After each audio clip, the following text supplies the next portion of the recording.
Tupac Assassination, the podcast, rips the curtain away from the 30-year-old investigation of the murder of legendary rap artist Tupac Shakur through the eyes of director of the Tupac Assassination movies and the recent docuseries on Tubi, Tupac Cover-Up, Richard R.J. Bond. Each week, he and co-host Jeffrey Wilson, along with other co-hosts, will explore some facet of how these incredible and beloved documentaries were made, the pain, the healing, and most importantly, the people who were unafraid of telling their truth about what they knew to make that truth public.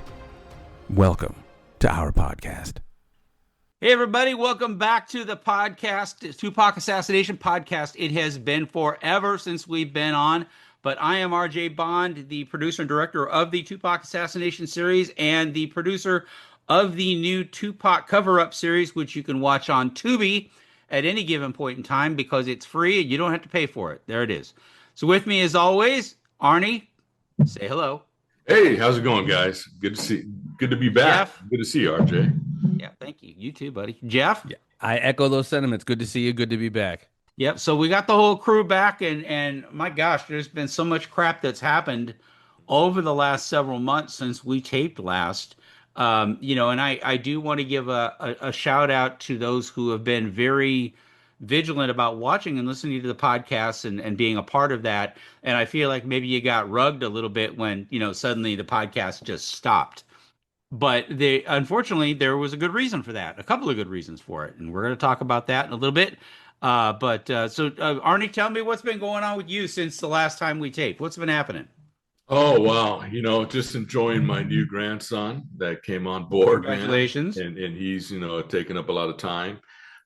Enjoying the summer out here, in the beautiful Northwest, and just having a great time so far. And, just doing a little bit of side work, but everything's going well. Excellent. I can't complain. Keeping my health. And good That's to be important. back with Jeff and you, man. Yeah, it's important. It has been a hot minute. Jeff, what's been happening with you? How you been, buddy? Oh, man, I've been good, man. Every single day above ground's a good day. Enjoying my second grandson about a month and a half ago. Congratulations. Right. Listen to you guys, man. You guys got the breeding family going on. Yeah, that's right. That's right. Our family continues to grow. Mom just celebrated her 80th birthday. Blessed to have her still kicking it and Nice. running game. Just staying busy, man. Working on a bunch of stuff, more podcast stuff, building the network, working on a documentary. Got the crew over in Cambodia right now. They just came back from Turkey, then Bolivia, then Peru. Yeah, it's on ancient civilizations. It's going to be a game changer. So I'll definitely keep you posted on all that. Yeah, but please staying do. busy, That'd buddy. be very fascinating. Nice. Yeah, sure. Meanwhile, I still sit and wallow in the same trough I've been feeding from for the past 20 years, right? I talked to my wife about it not long ago. I said, I wished I had the chutzpah to actually go out and do a real documentary, because one of the documentaries that I've wanted to do for the longest time was a documentary about a company called the Fair Isaacs Corporation. And Fair Isaacs Corporation by their nickname, which is FICO, and that's the credit scores that people get. Mm-hmm. And it's very interesting to me what a racket it really is. It's all a huge racket. And it's one of those it's one of those things that's become a part of our everyday life. Credit scores and your credit and all that has become a part of our everyday life, and it runs pretty much everything we do, include how much interest rates you get, or whether or not you get the nice truck or the semi-nice truck, or the credit cards, or what offer you get and all that. And it all has become such a big thing, buying a house, all that. And it's become, that credit score has become so integral to everything that we do transactionally in our financial world, and nobody knows a damn thing about it. Right. Wait till we get into here in the next 5-10 years, if not sooner, the social credit score. Ooh. Yeah, well, that's something that they're trying. That's something that China is doing right now. That Absolutely. They're trying to. I don't know that it'll ever sail here. The DEI crowd is kind of going away a little bit, so we'll see how that fares. But the big thing about the credit scores is most people don't understand that your credit score didn't even come out until the mid 80s. That it was not, something that's been around for a long time, and that people have been living with since the 50s and the 60s. And there was a credit score, or there were two guys in a shoebox doing people's credit. It wasn't anything like that.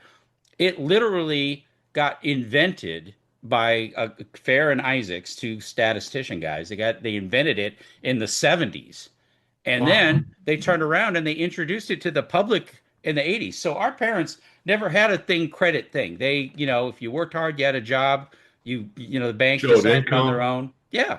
The bank decided on their own. So this whole credit scoring thing, and it's become such a big part of everything that's in our lives currently. And yet we know nothing about it. It's a model that they change whenever they feel like it, they change it. And I'm not even talking about the issue of the credit bureaus themselves, all these people that collect all this data, but really the credit score, it's amazing to me. And I could, I've seen examples, and you guys may not track it very carefully, but it's like Alice in Wonderland. Everything that you would think you do, if you ran down a person on the street and you said, "Hey, I want to increase my credit score 10 points. How do I do that?" And what you're going to get from everybody, from the biggest economist on the planet to Jamie Dimon, who runs Chase Bank, they're all just going to give you generalities because they don't know. They're like, well, you could pay your payments on time, or maybe if you paid so much money down per month on your credit cards and kept your utilization rate at such, that could help. Okay, but I need to make my credit score 5 points higher because right now I have a 630 and I need to be at a 640 because then I can get a mortgage. How do I raise it 5 points? They can't tell you. No one knows. No one knows. It's a mystery. Yeah, and you see these weird statistical things like I can show you 1,000 times on my credit bureau where I've paid something down or I paid something off, my credit score goes down. Well, that doesn't make any sense because I thought the whole thing was it rewards you for paying on time and paying your bills and being responsible. But if you pay too much, your credit score goes down. If you charge a little bit more, sometimes your credit score goes up. There's no rhyme or reason to it. I've looked at this for years. Every single rule that you would think, okay, if I do this and I do this and I do this, should make it go up. Pay your bills on time, pay it down, should go up. Nope. That's the common knowledge. Nope. You know? Nope. Nope. And in fact, what they've done now recently is they've changed one of the rules again that you have to get new credit. 15% of your credit score is how often you get new credit cards or get new credit. So now they're pushing you into this. You got to do a deal with the bank. You got to get a new credit card. You got to get more credit. Well, what if I don't need more credit? Well, your credit score is going to go down because 15% of your credit score is about, did you get new credit recently? You see that treadmill? And so when you look at all that shit and you go, this is as sketchy as it gets. It's sketchy, yet everybody has to follow with it. Everybody has to do it. So you think the basic rule is to keep us in debt forever? Yeah. And then you get another credit card and boom, it rises 10 points. Right. You get a new credit card. I was going to say that, Arnie. They keep people but if you charge on that credit card, if you actually use the credit card, your score goes down. What was that, Jeff? With the better your credit, the more money you can borrow. And of course, the more money you borrow, the more you're in debt. And as we've heard ubiquitously, debt is slavery to some degree. So you're absolutely right. You're that mouse on that ring, on that But the interesting thing is, I would like to think that's a fact that you could say true. It's not, because actually how much debt you have can raise or lower your credit score. So, for example, that credit card that I just got, because I had to get it because they said that it affected me in a positive way. If I didn't get it, it was going to negatively impact me. Okay. I get it, but if I use it, my credit score goes down because now my quote unquote utilization has gone up. Okay. And again, all they can give you is rules. Like they'll say, well, try to keep your credit card utilization at like 30%. So if you have a $1,500 card, only charge 500 of it. Don't charge it all the way up. If you actually use the credit card and charge it all the way up, then you get high utilization and you lose 47 points on your credit bureau. True story. Seen it. And not to digress too much, but real wealth, when you are able to borrow and be in debt, most people borrow and buy stuff. Real ballers buy things like, land, real things that have intrinsic value, which then increases your personal wealth, and then you can borrow more. But you have these assets which create your wealth, and hopefully you can create generational wealth. But most people get this money they borrow and they buy stuff. That's why debt becomes slavery. Yeah. Well, and there's no rule to it. That's why if I had any guts, I'd do a real documentary on something that's actually relevant to humanity in terms of what a slave we've become to this score, this three-digit score that defines you. And that's a scary fucking thought when you think about it. That our world is in the social score is even worse. China actually doesn't have a real credit score. It is your social score. You're a nice guy. I can lend money to you because you're a nice guy. Or you say all the right things, or you're in the right party, so I'll give money to you. But if you're Or not, I catch you through your facial recognition jaywalking, that right, inhibits your social credit yes, score. and you Now don't you get it. can't Yeah. take public So transportation. You can't do XYZ. it is. It's a very odd. Not all countries use the same credit scoring. They use different banks at different places. So what you might qualify for here, you may not qualify for there. It's just it's a bizarre mess, and yet involuntarily, you and me, if you want to buy a house, got to play by that rule. If you Absolutely. want a You credit do. card, got to play by that rule. Want to buy a car, got to play by that rule. So I really wanted to do that, but instead we're doing dead rap artists. So I guess that's And not just dead rap artists, the system that popular dead protects the rap real artists for killers. 100, Alex. 101. Yeah. I mean, yes, I think it is. I mean, not to minimize. I mean, obviously, Tupac's contribution was huge, but in my estimation, this whole conversation of these documentaries and this podcast is about a system going back to even like the JFK stuff that is able to create false narratives and protect the people who really participated in this conspiracy.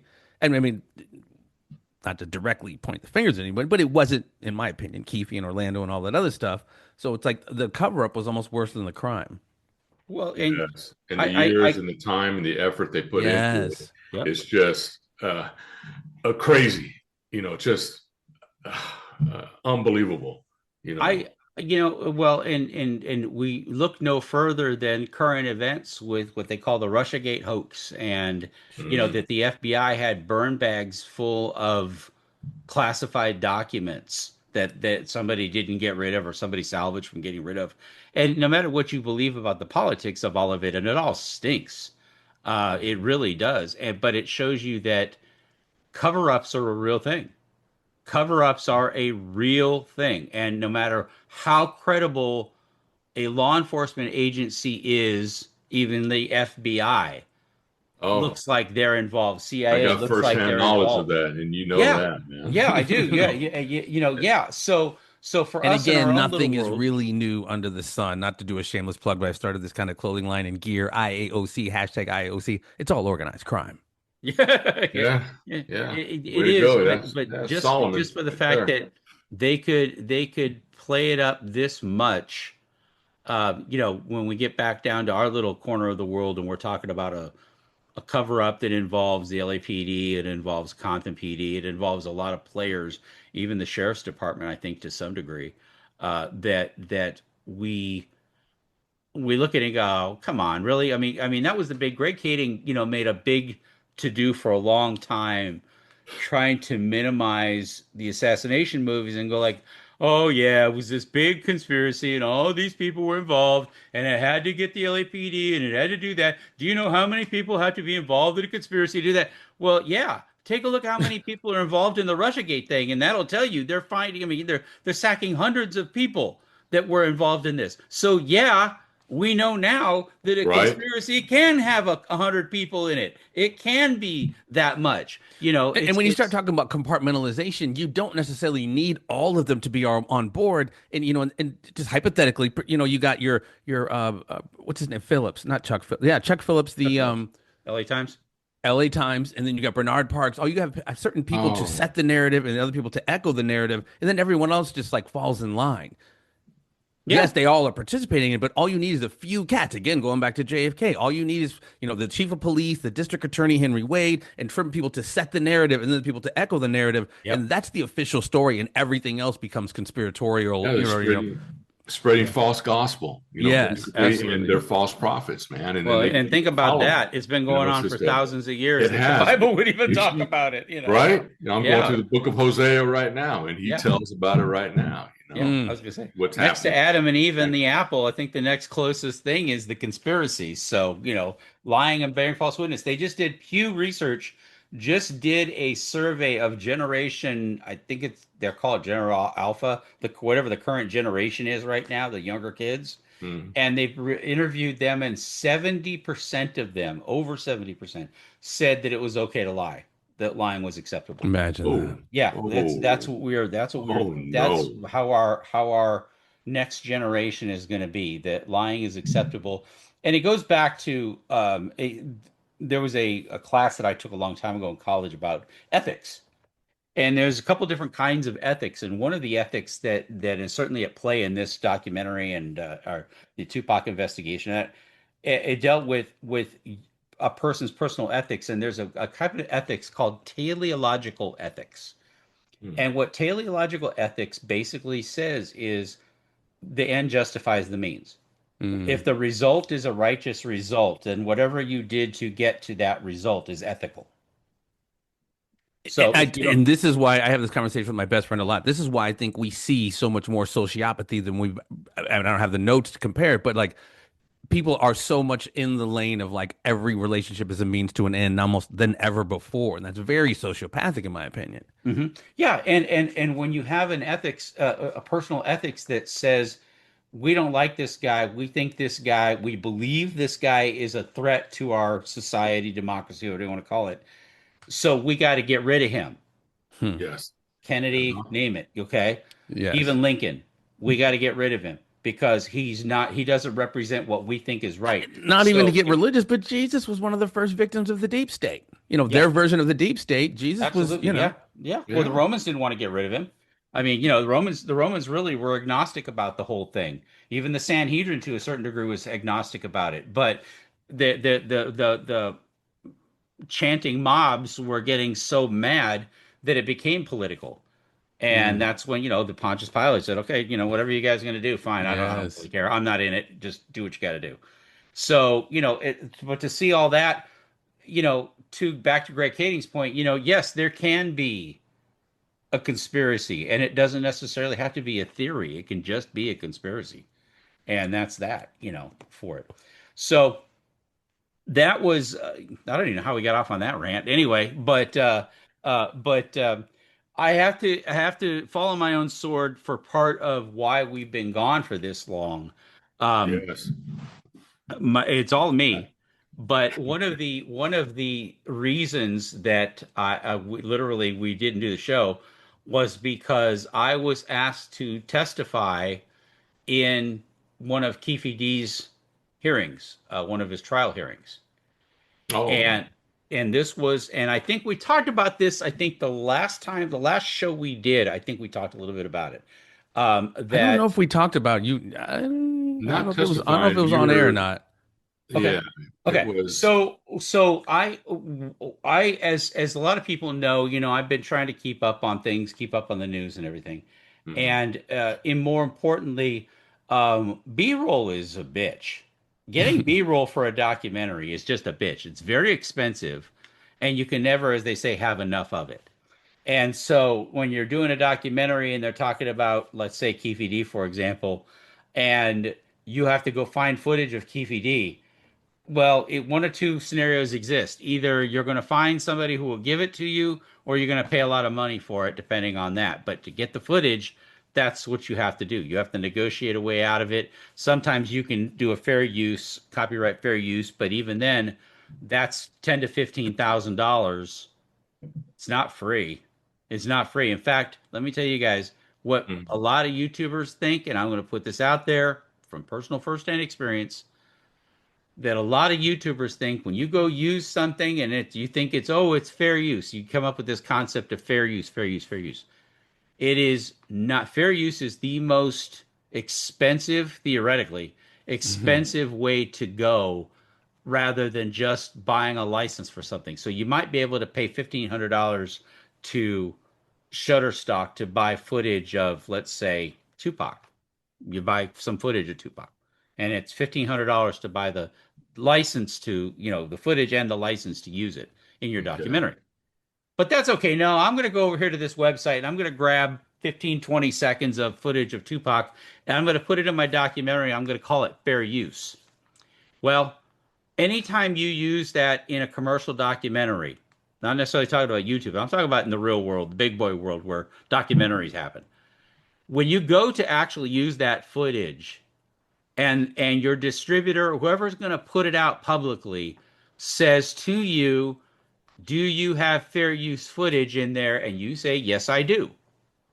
Then you have to pay a copyright attorney thousands of dollars to watch your fair use clips and get an opinion letter from him that he doesn't think anybody's going to sue you over use of that footage, that it looks like it's fair. If he were a judge, he would say it was fair. The risk is minimal. To get that letter, minimum $5,000 to get that letter, minimum. Okay. And if you got a 6-part docuseries, you're fucked. Okay, because it's 5,000 times 6. Okay. So when you get that letter, then you get that letter, but because you have fair use footage and somebody might still try to sue you regardless of what that attorney says, he's just giving an opinion. Right. Then you buy what's called errors and omissions insurance, or E&O insurance, for your documentary.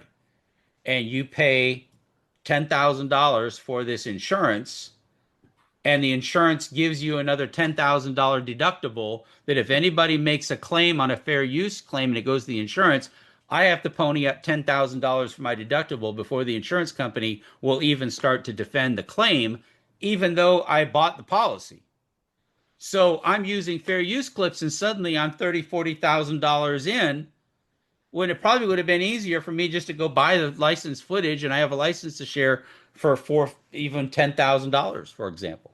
Yeah, so that fair use footage is the most expensive footage you can do. Because if it's all licensed and you paid for it, you got a license, you may have paid a third of it or a half of it to get a legitimate license from the photographer. In fact, there was a picture we used in the documentary of Faith Evans and TUPAC together, the infamous Faith Evans picture. And I could have fair used it, but instead of that, I called around, found the guy who took the picture, found the name of the guy who took a picture. He had died. Oh. And but I contacted his widow. I got a hold of her number. I contacted his widow, and for $300 donated to her charity, she gave me license to use the photo. Wow. Great. So, but that's a hell of a lot cheaper than $5,000, don't you think? 300 for 5,000. So, again, a lot of these YouTubers, they just kind of skate around on this fair use thing. Trust me, in the real world, fair use is very dangerous and very expensive. So, and that kind of goes back to what we were talking about moments ago. Everything is a means to an end. I don't have to do everything legally in the right way. I just and it becomes very expensive when you do. So what I decided to do. Oh, I'm sorry, Jeff. Go ahead. I'm sorry. No, just saying it can be very expensive. Absolutely. Yeah, and they just think, well, I'll just ask for forgiveness. No, well, you're going to get slapped on the hand. Yeah, and the hefty, lien on you to pay. You can ask for forgiveness, but if you don't get that forgiveness, you're in trouble. Number one, and number two, you're going to ask for forgiveness with a very expensive attorney beside you, asking with you, and you're on the clock. But so the other way that you can get footage, if you can't license it and you don't want to fair use it, is you go get it yourself. So I can go to Las Vegas, and if I want a video of the MGM Grand Hotel, I get my video camera out or my phone, and I film the MGM Grand. Okay, that footage is mine. I go to Flamingo and Koval, that footage is mine. I take a video of it there. Go to Compton, want a picture of Compton City Hall. I get my camera out and take some pictures and then run like hell.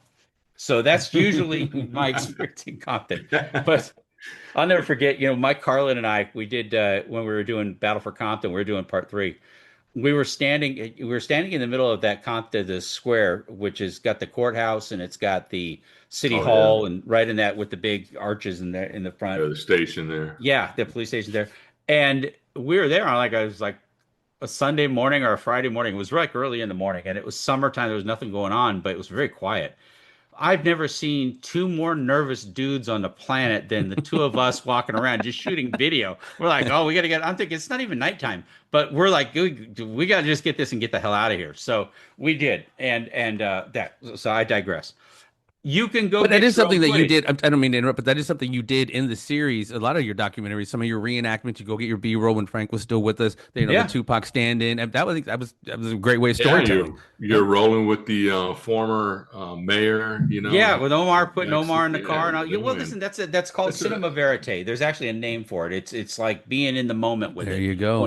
When I yeah. walked to the Vegas police and I went into the Vegas police station and was talking with the public information officer there, he's sitting there telling me all the reasons why what we had to say wasn't important. And and that was fine, but you go shoot your own. I guess the message of all this is you go shoot your own stuff. So for the Keefe D thing, last time around, I just did not have enough footage of Keefe D. For all the time we were talking about him, I just did not have enough B-roll of Keefe D. And I didn't want to use the same clip over and over and over and over and over. So I said, well, this time I'm going to correct that because for free, I can fill out the forms and get the permission of the lady that runs the media for the courts there. And I can get basically a press pass for the trial. They sign Mhm. off on it. I only have to get it approved one time by the judge, but then the judge says, "Okay, you're part of the media pool now. Now you can come in and you can record what's happening in court." And I have a little box that I take and it plugs into the camera that's recording everything and it just it records the streaming of everything that's happening. So when the camera zooms in on KVD, my box records everything just as if I was Nice. filming it myself. And you sit there and then at the end of the day you take that footage and say, "Hallelujah, I just got 8 hours of footage. I'm going home." And you leave. So that's what I've been doing largely through the Keefe D trial. It's no secret that I talk with Junior. It's no secret that we've had many conversations, and he went with us to New York to do the press screening and all that. None of that's a secret. But when you go to court, it's very interesting because the media is on one side of the courtroom, and the family, friends, and everybody else that would be sitting in the gallery are actually sitting on the other side of the courtroom. Right. So the media stays somewhat sequestered from the family. So it's not like I could, um, you know, be making loving eye contact at Junior or whatever the case might be, making sexy eyes at him, or when you're in the press pool, you're supposed to No diddy. maintain. No diddy. Yeah, Oh, you're yeah. supposed to maintain a certain amount of decorum. I think it would be a good word, professionalism when you're there. And so I was there and I was doing my thing and taking the B-roll, and it was actually pretty humorous because when I was in there doing it, you're going to think this is pretty funny. I'm in there shooting and I'm in the back, but it's not a very big courtroom. It's a small courtroom. And Keefe D. Sr. walks in with his attorneys and he's got this outrageous suit on it. I don't know who thought I guess he thought that was cool looking or whatever. It was he should have been wearing a straw hat working at a plantation. He just had it was the light color, like the cream color, oversized jacket, and it was a mess. But Colonel Sanders walked in, and when Colonel Sanders walked in, it was so funny because he's looking around the courtroom to see who's there because his family and his son are there sometimes and all that. And this is his first minute out into the courtroom. So he's looking around and he sees me. And of course, we've talked on the phone. He knows who I am. I've interviewed him. I mean, he knows who I am. And he sees me over in the courtroom and he's trying to do this, hey, like this the whole time. Hey, hey, hey, like trying to get my attention that he recognized that I'm in there. Which is nice. It's nice to acknowledge, thank you for being here, that kind of thing. But I'm trying to be somewhat in the background, being professional, being in the media pool and with other newspaper reporters and network people that are there. And he keeps trying to make eye contact with me, and I'm trying to avoid it like the plague because I'm like, look, I can't let the prosecution think that he's getting some cue from the genius sitting in the back, this kind of thing. Hmm. And Keefe D doesn't even think about that. He's just glad that there are people there that are there for him. So he's expressing himself. And I start to see the lady from ABC, a couple of other people are starting to look over at me. They look at him and then they look over at me. Then they look back at him. They look back over at me, and they're going like, "What's the connection here?" They don't know. And so I would just keep my eyes down the whole time, just keep averted. And that's kind of how we got through 3 or 4 different trial dates. different motion hearings and things like that. And it was great because I got tons of B-roll. But the one particular day, not long ago, he was in a motion for a new trial. And I'm sorry, I take that back. I take that back. Let me start that over again. Keefe D got into a fight at the jail. Oh, Another inmate attacked him. It's very clear that he attacked him. But fighting in jail is still chargeable if you fight. So go figure that rule out. If you stand your ground or stand up for yourself, you still get convicted of fighting. So you're right. never going to win. If you fight in jail, doesn't matter if you're the aggressor or the defender, you lose. So he's in this trial and he's being tried for this minor incident, this fight that's at inside the jail by the same prosecution team that's prosecuting him for the murder. Different judge, Holy cow. different judge, same prosecutors. And nobody could figure out why they were even bothering with this. This fight carries a maximum of 5 years. Okay? Ooh. Maximum of 5 years. But they're insistent on trying Keefe D for this. And I'm saying if you're so locked in the fact that you're going to get him for life on a murder charge, what do you care about this this Right. 5 year thing? Most of the time in jail fights, the jail administrator, the one that's the head warden, they usually resolve that internally. Extra lockdowns, denial of benefits, whatever. They Right. handle that kind of shit internally. So suddenly now it's a trial. Now suddenly he's being tried for felony fighting and assault and battery. And so is the other guy, by the way. That was a felony charge you got hit with? Yeah, he got a felony and a misdemeanor charge. Yeah. Oh, So geez. Not to get into the nuance, but what was the felonious action? I get the misdemeanor, assault, but I saw the video. That was he got like 30 jumped. seconds. Yeah. He got jumped, huh? But what was He the got- felonious act that caught him a felony? Yeah. He hit the other guy. His fist. He hit the other No, guy. yeah, his He hit fist. him in defense. That was it. He hit him in self-defense, and that was all you needed right there. Yeah. Okay. And usually that kind of stuff, like I said, is sorted out because the big question everybody kept asking, and especially in the media pool, everybody kept asking, well, what if they're sure they got him for life, and the other one they got him for murder? What do you care about a 5 year charge? What difference does that make? If you're so sure of the other case, why are you even worrying about this? You shouldn't be worried about it. Say, we'll get him in the bigger one. Well, that answer came after he was found guilty by a jury who debated for less than about an hour and a half. Okay, it wasn't long. And in spite of a video that showed the other guy attacking and that everybody saw in that courtroom, they found him guilty. And the first thing out of prosecutor Mark DiGiacomo's mouth was, hold him without bail. Hmm. The reason is because in the murder trial, the judge granted him, if he could come up with $750,000 bond, he could get bail. Well, they didn't want that because they had a good thing going. In that trial, it came out that the former lead investigator for the TUPAC case, a guy by the name of Clifford Mogg, who was the lead investigator when Keefe D got arrested, he retired from the police department shortly after Keefe D got arrested. And everybody goes, oh, that's really weird. He's not even going to stand around for trial. Why would you retire? Why now? Why would you just, and you wouldn't just go for the, go, because you're going to be a witness and all that in the trial. You might as well stay being a cop during that time. Why would you retire? Well, we found out. Shortly after Cliff Mogg retired, and they got the indictment and they arrested him and all that, and he retired, Mark DiGiacomo and the Clark County Prosecutor's Office hired him as a contractor to listen to Keefe D's recorded jailhouse calls. This we did cover in our last episode. Remember that? You're You correct. remember this now, okay? Double Right? dipping, man. He's making some Right. good money. Yeah, he is. And but he's a witness. He's a witness for the prosecution. They called him at the grand jury. They're going to call him at the trial, and they're paying him. Mm. Well, that had a lot to do When you with say the trial, the assault trial, right?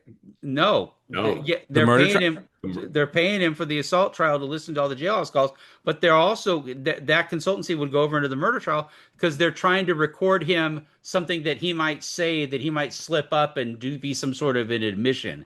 This is what they're fishing for. Okay, They're yeah. hoping to do that. Okay. Oh, But to do okay. that, they got to keep him in jail. They got to keep him under lock and key. Because if he bails out, then he can talk to anybody he wants to. And so right Mm. now they're monitoring everything he does, and they send the disc to Cliff Mogg, and he listens through all the jailhouse calls. And if anybody's talked to Keefe D, that's hell all by itself. Just trying to discern whatever he's saying. But when you're talking about this case, they when they found him guilty, they locked him down with no bail. So it took that long to understand what was going on. But before that happened, right after the lunch break, something very bad happened. And I won't say bad as in like not violent or just something bad for everybody. Um, Normally speaking, with jurors, and I think did we talk about jurors? Did we go through all that? Did we talk about all that? I think we touched that. Okay. Yes, The yeah, jurors, we did. the judge allowed the jurors to go out and commingle with everybody. That's right. Oh, They're yeah, yeah, yeah, following yeah. us. That They're in was, the hallway. yes, And, yes. yeah. Commingle with everybody. Mhm. And during that time, I heard one of the jurors talking about the case. Period. Right. And I said something to the bailiff, right? It was about 1 o'clock in the afternoon. I said something to the marshal, to the bailiff there. And I said, hey, these guys are, talking about the case. And he probably should have gone to the judge, but he told me to go talk to the attorney instead, which I did later on because Carl Arnold didn't want anything to do with me. I just took a chance and called him anyway. So flash forward now, Carl Arnold files a motion for a new trial based on juror misconduct Mm. and says that this guy admitted, and you can look up the link. Maybe Jeff, maybe you can find it and post it up there in the notes on the show. Um, this juror told the Las Vegas Review Journal the author's name was Noble Roman, I think is his name. Noble Brigham. That's it. Noble Brigham. That's the author's name. And Noble Brigham called that juror that we accused of the misconduct on the phone. And he told the Las Vegas Review Journal, he says, oh, I wasn't talking about Keefe D's fight. I was talking about a fight that I had when I was in jail and how the little guy has to be tougher than that to save face in the jail system. Well, yeah, moron. You're talking about a jail fight in the context of somebody being tried for a jail fight. You don't think as a juror that that's not relevant? Right. That it's like but he admitted to it, and the guy put it to print. He put it in writing, okay, and published it to the Review Journal that this guy admitted to doing it, and then he threatened us. In the article, he threatened Keefe Jr. and I because Keefe Jr. heard him talking about it too. But we went to the marshal, and and for me, it was actually a risk because we didn't know if the trial was going good or if the motion hearing was going good or not. You can't tell with jurors. But if you interrupt the court proceedings with a juror misconduct claim, you may blow up the whole case for the day, and they may send everybody home and say, well, we got to do this all over again. So if it was going well for Keefe D, my saying, hey, a juror just, yeah, I could have effed up the whole thing for him. We didn't know how the case was going to end. We didn't know what the juror was going to say. So, but I felt it was the civic thing to do. It was the right thing to do to say something about it. If you see something, say something, right? So when we both approached the marshal, told him what was going on. So I get called as a witness to come back to court. And at that point, I basically decided that I better not be doing any live streams. I better not be doing any podcasts. I better not be doing anything publicly because an opinion I have or something I may say might be taken out of context. And But you had that, just produced a 6-part docuseries. You know yeah. what I mean? Well, I just thought the problem is that they can look at that and that's very well structured. They can take a look at a conversation you and I are having, the three of us are having in terms of just shooting the shit and talking about stuff, and they can make inferences from that. And my instincts were correct. I went offline until we had the trial. or I called it a trial. It was a hearing. I was on trial. And they called me up, and before they called me, they had me sitting out in the hallway for about an hour and a half. And before that happened, they called back all 14 jurors. Everybody they called back for this hearing. All the jurors came back. And I'm sure none of them were real happy about the fact that they got called back for this, but they did. And while the marshal testified and a couple other people testified, I was kept down the hall from the courtroom. You know who was out in front of the courtroom for that hour and a half? All 14 jurors standing around amongst themselves in the hallway, talking amongst themselves with their cell phones, Again, with their cell phones and everything else. So, and all of them claiming that they had no idea who Keefe D was. And if you believe that, I got some sand to sell you, because it's who wouldn't, just out of curiosity, if you get picked for a jury and you're in on that jury and you're at your lunch, you're not going to go look at your phone and say, Keefe Davis, who is he? They knew exactly who he was. I mean, let's just be honest. I mean, that kind of horse shit just gets me, because it's so patently a lie, such a patent lie. But anyway, the guy who's being accused of the juror misconduct is hanging out with the 13 other jurors in the same hallway that they were chatting it up the last time around. And so, just to clarify, RJ, I want to make sure. Did you say this guy who the focus of the jury misconduct was on, he said something in print about this? Yes. Yikes. Where's the conjecture? Where's the ambiguity as to why this shouldn't be, isn't jury or whatever? Well, because Carl Arnold, who is Keefe D's attorney, and I will call his name out because I think they're saying with friends like that, who needs enemies? With an attorney like Carl Arnold, he might as well just let the prosecution represent him, because there's no difference. Carl Arnold is honestly, absolutely. My opinion, that's sometimes the worst grounds for a attorney mistrial, I've ever right? seen. I mean, he's just so in over his head; it's just ridiculous. He is really he's redefined a bad attorney. So anyway, and by way of example, Carl Arnold did not subpoena Noble Brigham, who wrote the article that quoted the guy in the Las Vegas Review-Journal. And guess what? That guy goes to every one of the hearings. He was sitting in the courtroom. that's crazy. He could have turned around and said, "Hey, you, come on up." Okay. And that didn't happen. Never subpoenaed the guy. Not just once, they did it twice, but one time in print. I mean, these are some of the basic reasons sometimes trials are thrown out, no? And you'd also, I would imagine. If you were Carl Arnold, you'd also want the recording, because no reporter is not going to interview a guy like that to get a quote for the newspaper and not record the call. So you would subpoena the reporter, you'd subpoena his whatever recordings he has of that conversation, and you get him up there to testify about what the guy said to him, because it's in print. It's there. It's already there. Okay? With the world's flimsiest excuse. So they come up and they call me. Finally, I get called in. The jury's sitting out there hanging out with each other, figuring out what they're going to do. They're all hating life because they're standing there for an hour and a half in a courtroom, outside a courtroom. And so they testify. So I get brought in, and I get up there and I swear it. And they say, what do you do? And, are you an investigative journalist? What do you do? Da, da, da, da. And I tell my story about what happened. It wasn't long.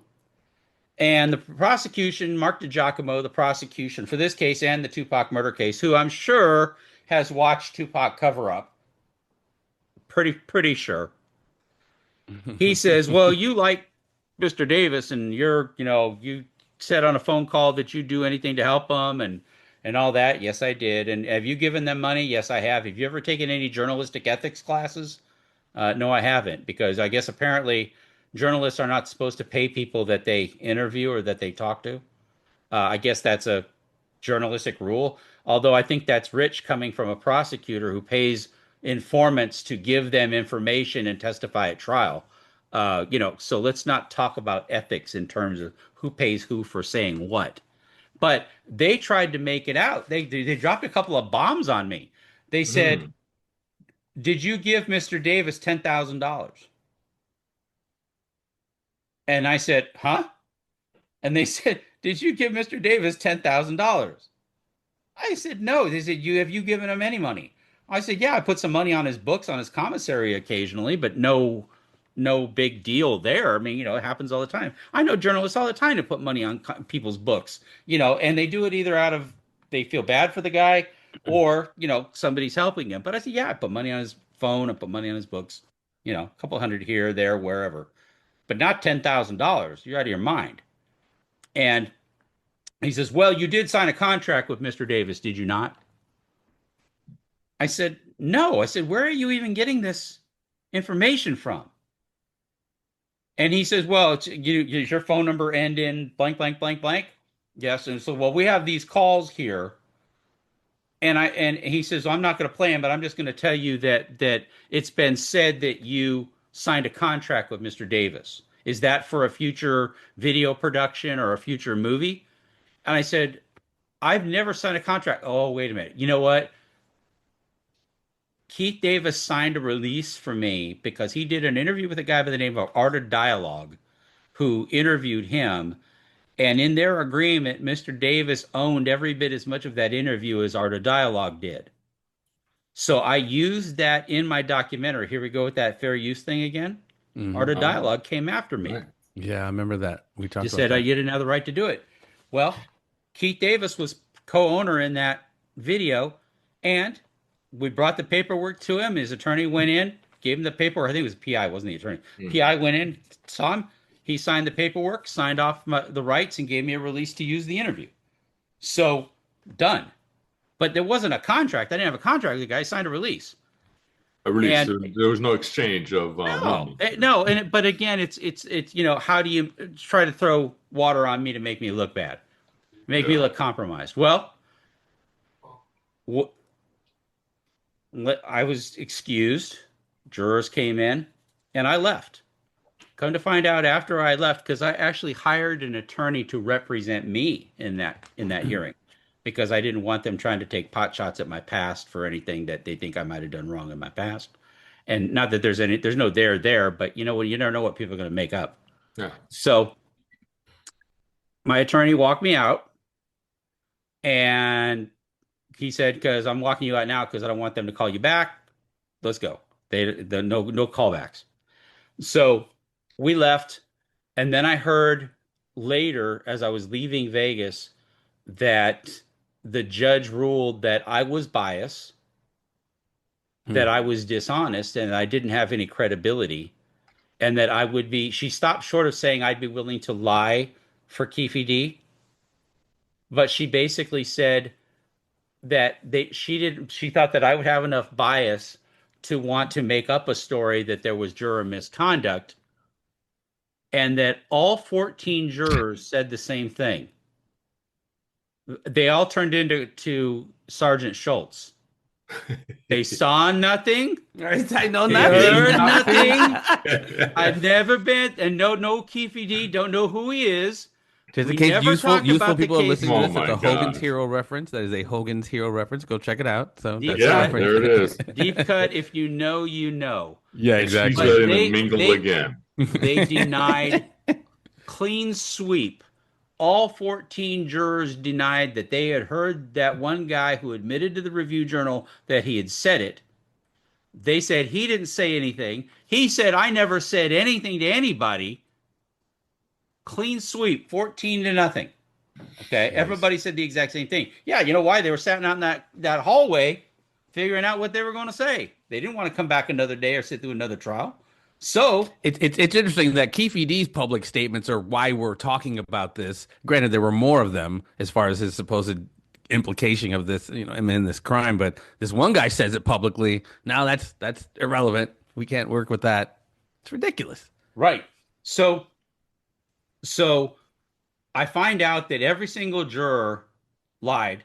I mean, I don't say lied, but come on. 14 of them, nobody ever said anything. And the guy who went to the Review Journal, he says, I never said anything. Okay. At that moment, Keefe D's attorney should have called the guy from the Review Journal to rebut it, to say, It's in your paper. Did he quote this to you? Did he say it? No, never happened. The other Oh thing, no. the other Could it thing not that have been happened. pulled up in those Nope, proceedings? Like, nope, nope, nope, nope, nope. And and then the biggest thing that just because happened. he says he didn't do it, like, what's Well, how he about said the he didn't internet? do No, it. here's the There's article. written Here's the evidence. website. Here's the URL. Exactly. Here's your. Yeah, you'd think that would be a layup. Okay. So, okay, wait a minute. So you're saying Arnold just did not take this simple step? No. Well, it gets worse than that.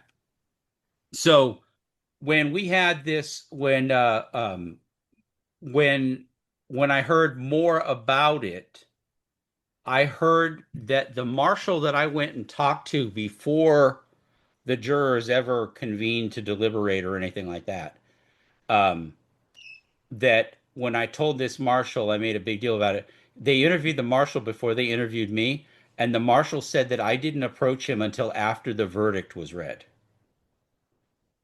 So what that does is that gives the air of sour grapes that I was making something up and saying jurors were talking to miss to try to throw the case because we weren't happy with the verdict.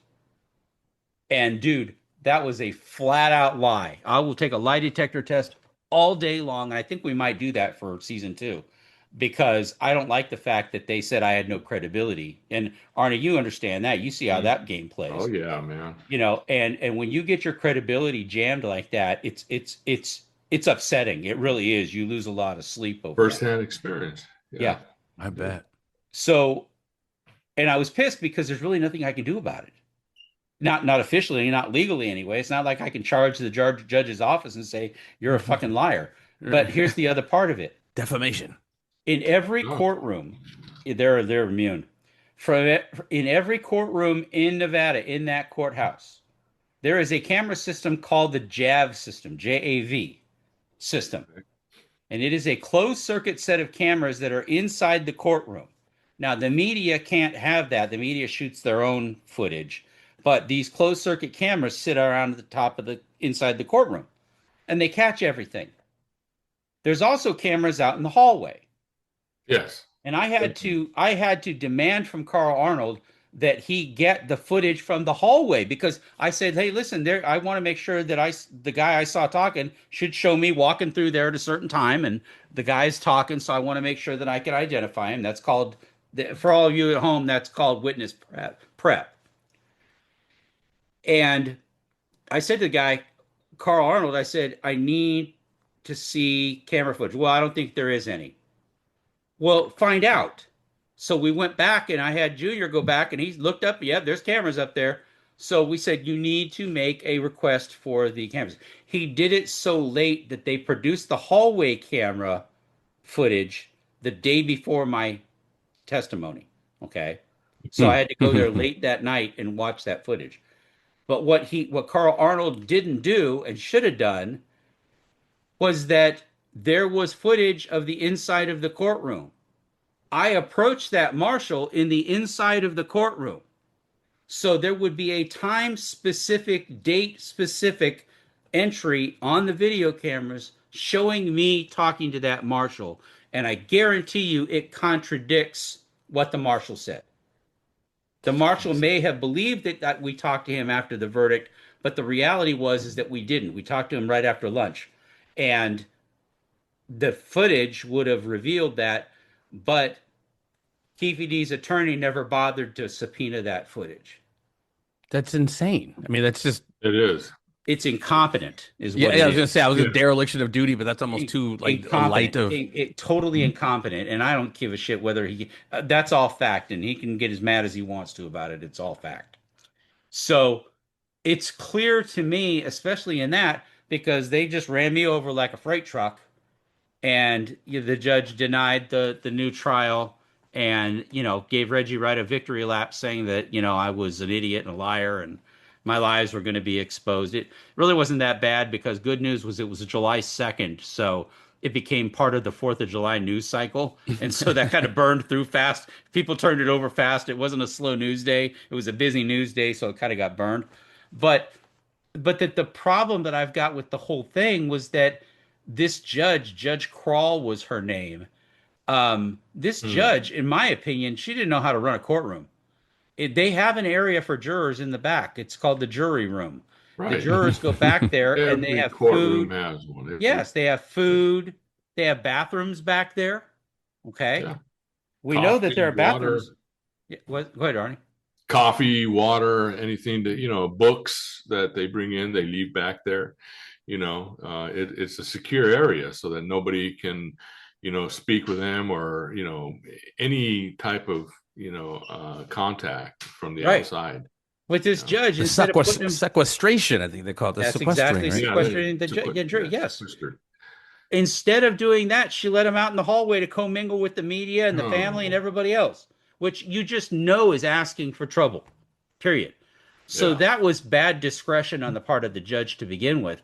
But then the funny thing is that the whole issue that we brought to the motion for the new trial was that the judge was letting the jurors out into the hallway.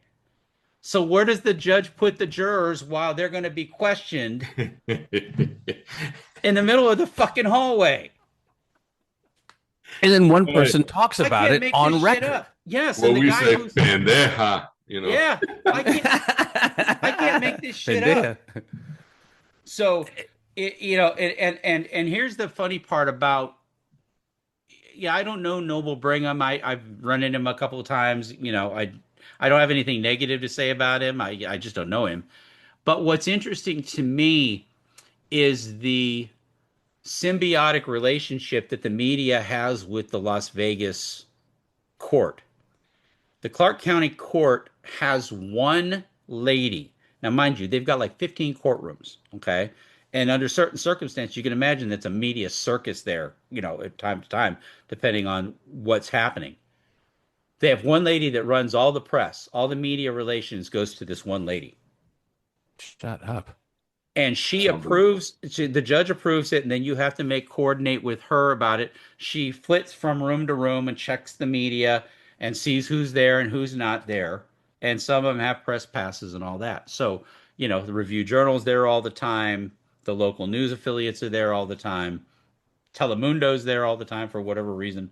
But they probably get a lot of action with all the ice stuff going on. Telemundo's probably gotten a lot of stuff, a lot of work these days. But ultimately, this one lady controls all of it. And if she don't like you, in fact, she got mad at me because I thought when they gave me permission to film in the courtroom that I could use my iPhone and just do that. I didn't know that you had to film through the one guy's camera. I just thought, okay, I got permission to film in the courtroom. Okay, great, I'm doing it. And I made a video and she got mad at me. I go, put that phone down. And I thought she was going to throw me out right on the spot.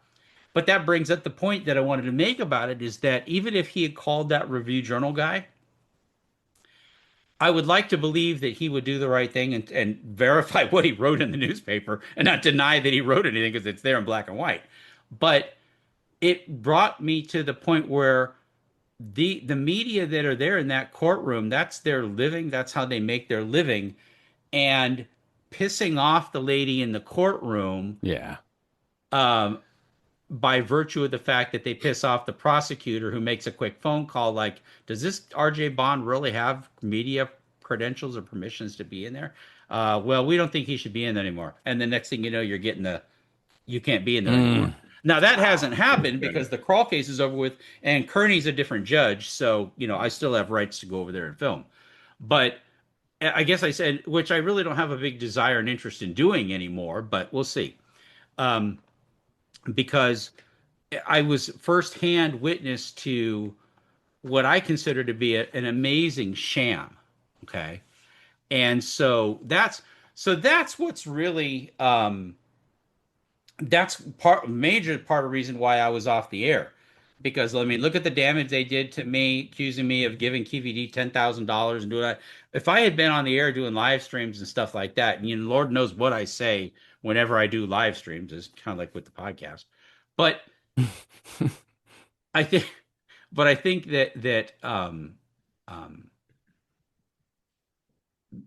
Keefe D's chances. I got to see the prosecutor that's going to prosecute him. Got to see what he was made Yeah. of. I was questioned by that prosecutor, the lead prosecutor. I was questioned by him, so I know where he's willing to go with somebody. Um, and I, unless Keefe D's got a really good attorney, and Carl Arnold is not that attorney, unless he's got a real good attorney, it's going to be a rough road for him come trial time. I really Oh, believe that. oh, It looks like it, man. It does. mm-mm, Yeah. mm-mm. Cards are So, stacked against him on so many levels, man. yep. So that's I wanted to kind of put it out there because there's been a lot of question about that. And I'm sorry that we chewed up the hour talking about that, but really a lot of people have misinterpreted my being gone.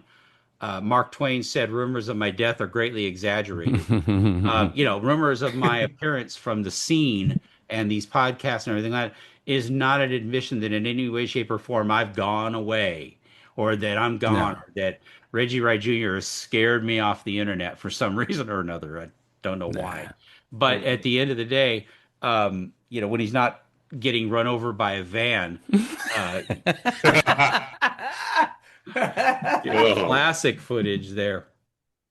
And And his that girl he getting rear-ended, whoever that was, yeah, it by the was minivan. that That was was, his wife. His wife saved his life by her sheesh. pink outfit. The Back guy. that thing Yeah, up. Back it yeah. up. Back it up. But yeah, but the way to man, go, Jeff. that's fierce. Yeah. No, that's fierce. I would, but kind of in wrapping up I this love my this show, baby. yeah, He give ain't my hurt nobody. and then bat. What can I say? It's just like Looney Tunes.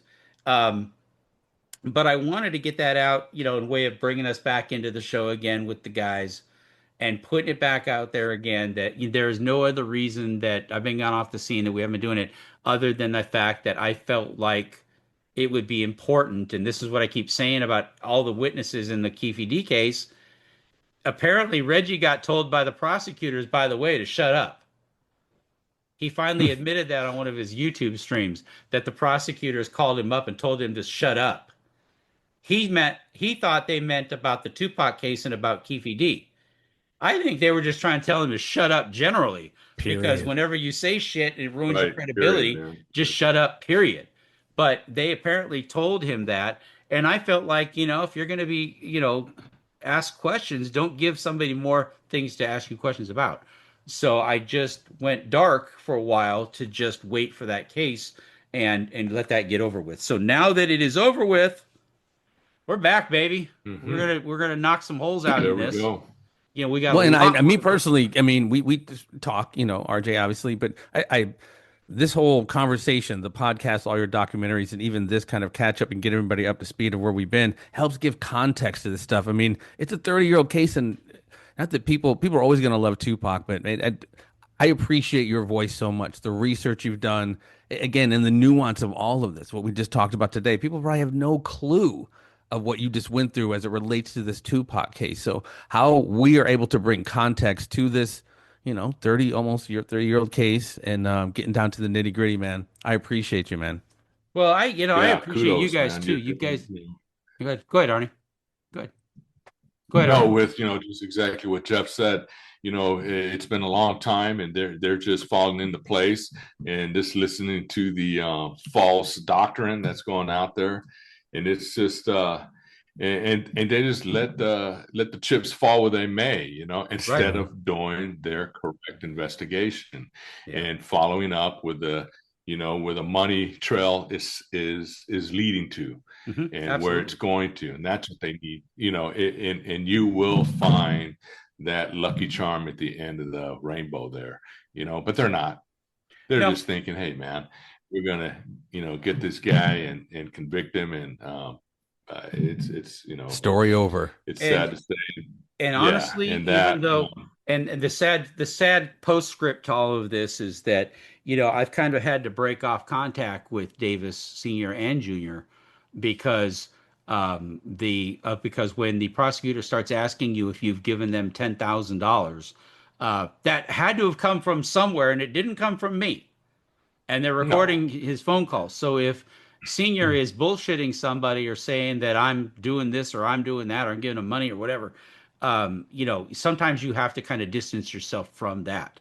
But that being said, even And like you still, say, maybe he yeah, referred to the times that you put money on his account, yeah, for things in there, and they're thinking, well, and sometimes, and I, well, Keefe D, That was a very he's specific hard to number. understand in the first place. You know, Yeah. Well, when you 10,000 have is a very conversation specific. with him. yes. So I just felt like, but that doesn't mean, again, I did the entire documentary, the Tupac cover up, without any involvement in Davis's at all.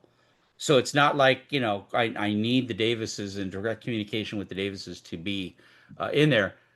That being said, I think that as it will probably shake itself out, I will still have a very, very close seat to the game. I'll have box side seats to what's going on. And that's why, listeners, if you're tuned into the podcast, you better tune in every time, because you're going to get minute by minute play on what's going on as it's unfolding.